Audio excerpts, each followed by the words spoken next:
came closer to the nature to talk about two major themes and techniques in the poem A Bird Came Down the Walk by Emily Dickinson.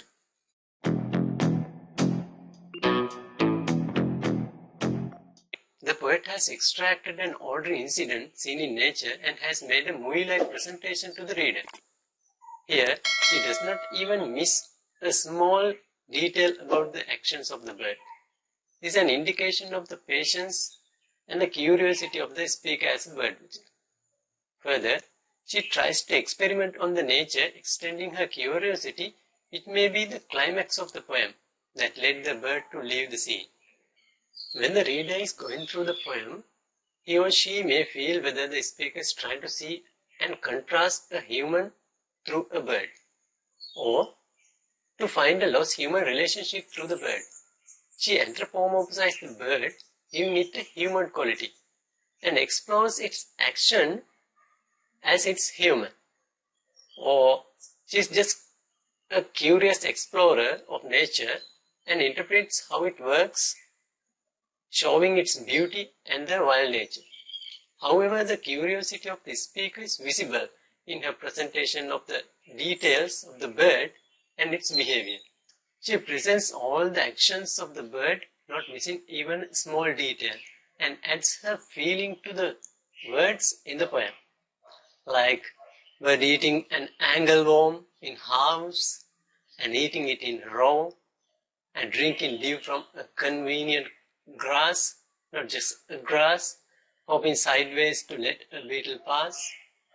This is further seen when the speaker describes the bird's head and eyes in eagle's eye view, with vivid imageries and comparison, like rapid eyes, hurried all abroad, look like frightened beads, and the way it stirs its velvet head.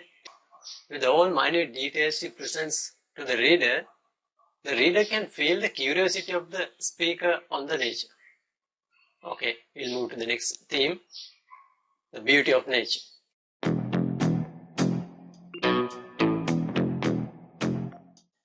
The poet celebrates the beauty of nature using an element of nature, the bird. She shows the beauty of the bird in natural setting and the gracefulness of the bird, as well as the perfect mutual combination of natural elements. The presentation of the bird in the natural setting, the poet keeps beauty and wildness juxtaposed, like the bird walking down the walk just like a human in civilized manner, and suddenly eating an angleworm. This is exposing the nature as it is. That is the true nature of natural world and how it works. The reader has to understand that wildness behind the beauty in the world of animals. Through understanding, reader can experience the real beauty in nature. It's like we adore the rose, knowing the fact that there are thorns all over the tree and the stem, which creates no harm to the beauty of the rose. Through the bird, the poet reveals that nature has its own form of grace and elegance. She contrasts them with the human world and actions, like the bird is easily having its meal and having a sip of dew from a grass nearby. It is like a person drinking wine in a glass in a comfortable chair, as well as the bird allowing a beetle to pass, showing that the birds also have some manners. This close contrast between the bird and human world and beauty to the scene, making the natural world close and familiar to the world of human. The poet seems urging to show the elegance of nature, showing how it may be boasting that it is no less to the grace in the world of human. The behavior of the bird in its uncomfortable zone when someone is watching has created another perspective of beauty to the poem. It is again a presentation of the nature as in its real form, like the movement of the eyes of the bird and the personified behavior mixed with its beautiful appearance is a true visual presentation which adds beauty to the poem. The most dazzling and enchanting part comes at the end of the poem. It presents the perfect combination of the natural elements. usage of compare and contrast of two natural settings shows the masterful usage of words by Dickinson.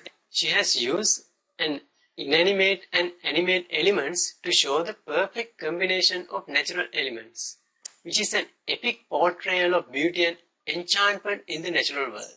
Emily has used the smooth movement of water and butterflies to show the union of the bird and the sky. The bird's flight to the sky creates no disturbance in the natural world, but adds beauty and gracefulness. Okay, in our next part, we are going to discuss techniques.